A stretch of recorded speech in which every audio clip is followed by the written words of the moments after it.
That person never met Bob Hope. I sat next to Bob, and the director just goes, "Put your arm around his shoulder."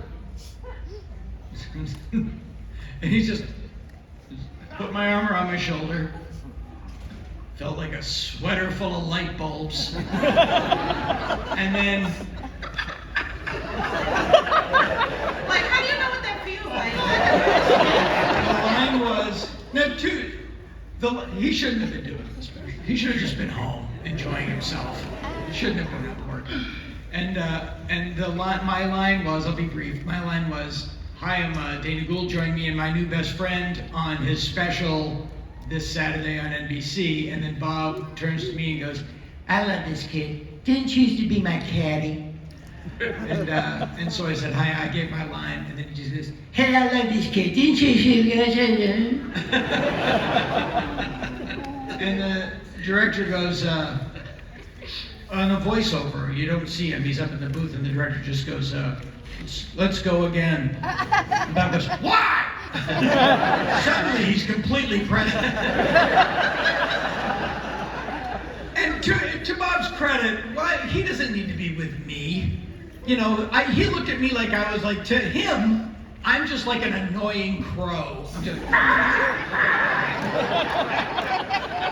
Hasn't he earned the right to not have to deal with me at this point in his life? But the director didn't want to say he blew the line, so he had been eating peanuts before, and the director said, "Yeah, peanuts, Bob, you have some peanuts on your chin." And he goes, "Ah!" And then a makeup artist came and pretended to wipe non-existent peanuts off his chin. And then he did it. But yeah, I forgot. I worked with Bob. I'll take Mel over Bob. I'll tell you a really quick story about Mel Brooks. We were writing a movie, and I do this thing called Dr. Z, which is if Dr. Zayas from Planet of the Apes had a talk show. You know, that old idea. And long story longer. We were writing a movie, and there was a scene where he wanted to put Dr. Z in the movie, and I said, "Well, what if they're in this bar and Dr. Z's on stage as a ventriloquist, and his dummy looks like Charlton Heston. He's got like the rags, and he's got a beard." And I go, "How do you like school, Billy?" And the dummy doesn't answer, and then it turns its head and it does a brain surgery. See the movie. And Mel Brooks looked at me and he went like this. He goes, "No." No. No. He gave me 3 well-spaced no's. And then he just pointed to the wall and he goes, "This is the library of comedy. Every joke that's ever been written is up here in this wall. Go get me where it says punchline brain surgery scar."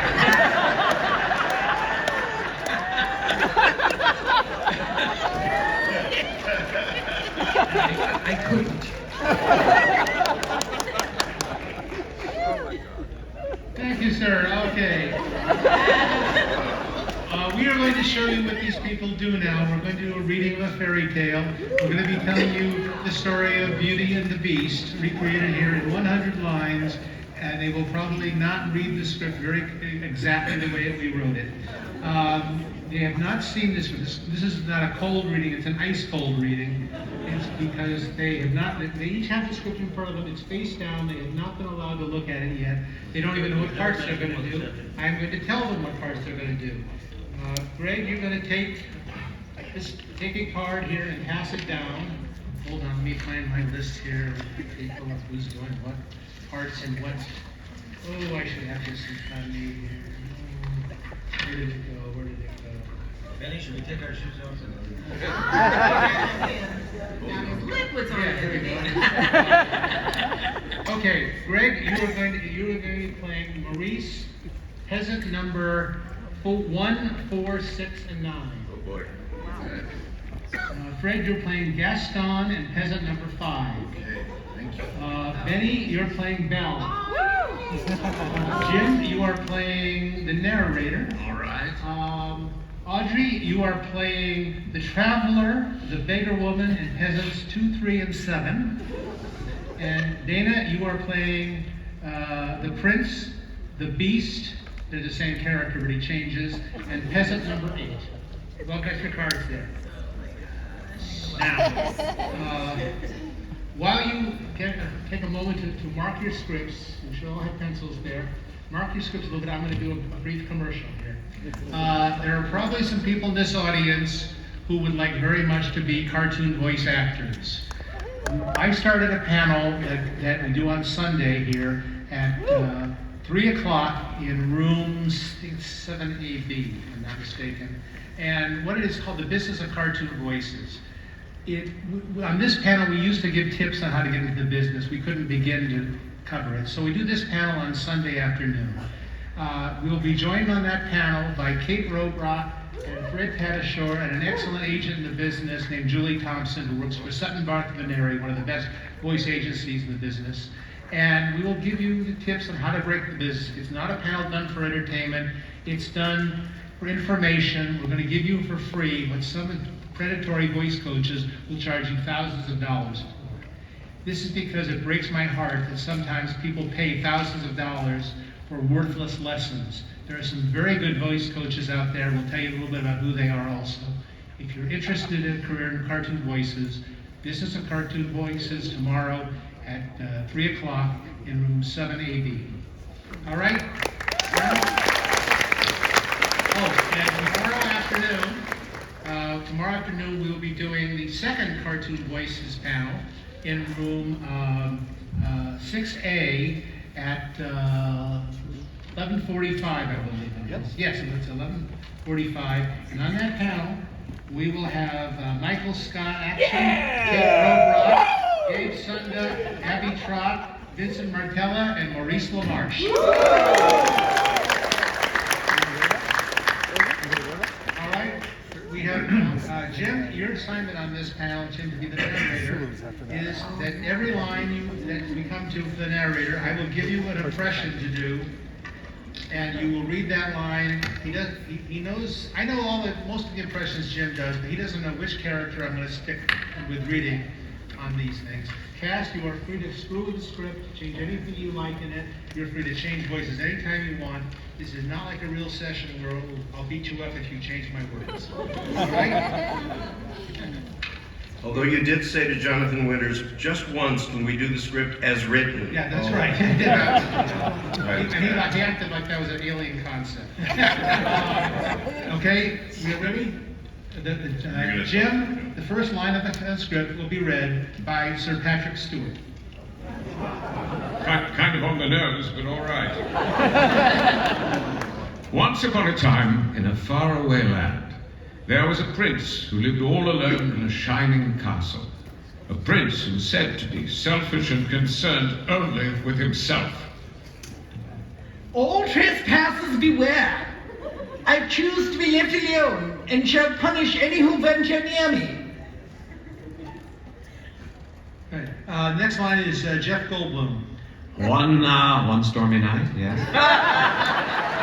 A weary traveler knocked upon his door. He was a long time answering, and when he did, she pled, okay, for sanctuary.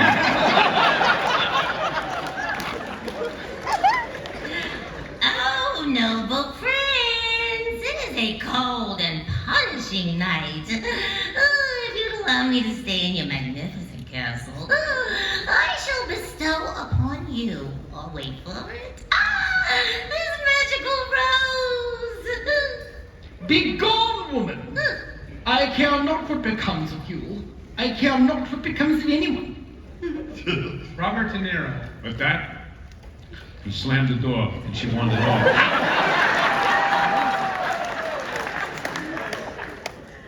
But what the prince did not know was that the traveler was a mystic fairy capable of great and powerful magic. You are a cruel man of no humanity. I curse you to become a beast. And you shall not return to your human form until you learn the power of unconditional love. Colin Firth. And the prince was so transformed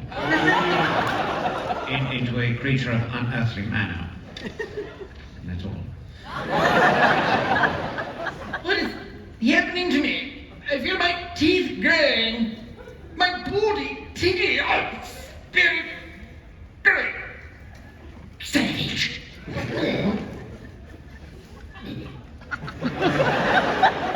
Tommy Lee Jones. For months, his roars could be heard all across the village below. Did you hear the sounds of a wild animal from the castle on the hill? Constantly. People who have ventured near it say it is a savage beast, howling day and night. George W. Bush. Most in the village learn to ignore the cries of rage from one on high. One such villager, okay, it was the lovely Belly. There's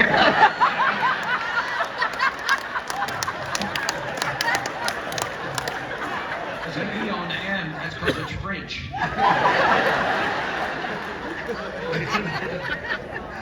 Singing, I'm every woman.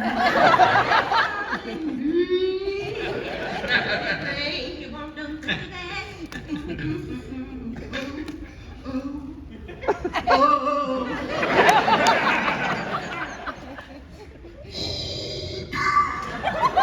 Good morning, Belle.